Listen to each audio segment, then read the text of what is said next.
Tom Snee reporting for Total Telecom TV from Connected Britain. I'm here with Dana Tobak, who is the Managing Director of Hyperoptic. Dana, great to meet you, and you've just been involved in a panel discussion about the collaboration in networks going forward into the future. How do Hyperoptic see that happening? Well, thanks, Tom, and pleasure to speak with you today. I think the key thing for me is that whole definitions are changing. So kind of if you look at the world of 5-10 years ago, it was very much about residential broadband separated from business broadband. Almost everyone was just reselling BT's network.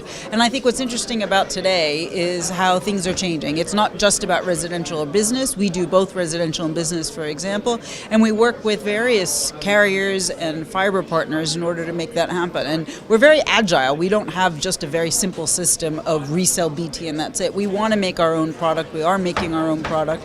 And what we're doing requires a little bit of innovation, or I should say a lot of innovation, to do things differently than how everyone else is doing it. So the collaboration is how different companies can work together to create a product that is appealing to customers, but also at a price point they can afford.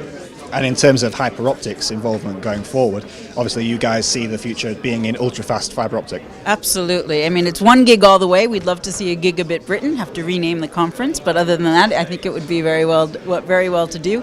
I think the key thing is that we should aspire to more, and I know that, as a startup, we're in a different place. We're able to focus on the things that are important to us, and we don't have a legacy network to protect. So when you have BT and Virgin who are slowly expanding, slowly getting up into higher speeds, I think that's pretty good for the country, that we're moving in the right direction. But what's great is when you have alternative providers who can just jump to the top, create that vision, create that momentum, and allow people to appreciate that there's more to come. And you guys have recently announced you're going to be rolling out further across the country. Absolutely. We're currently live in 13 different cities and towns across the UK, and we're looking to be at least 20 by the end of the year, and that should expand beyond that as well. We're seeing great take-up, not only in our current footprint, but also the interest that's being kind of generated by our rolling out is really phenomenal. I think it demonstrates that 24 meg is not enough for anybody. Thank you very much for your time. Thank you.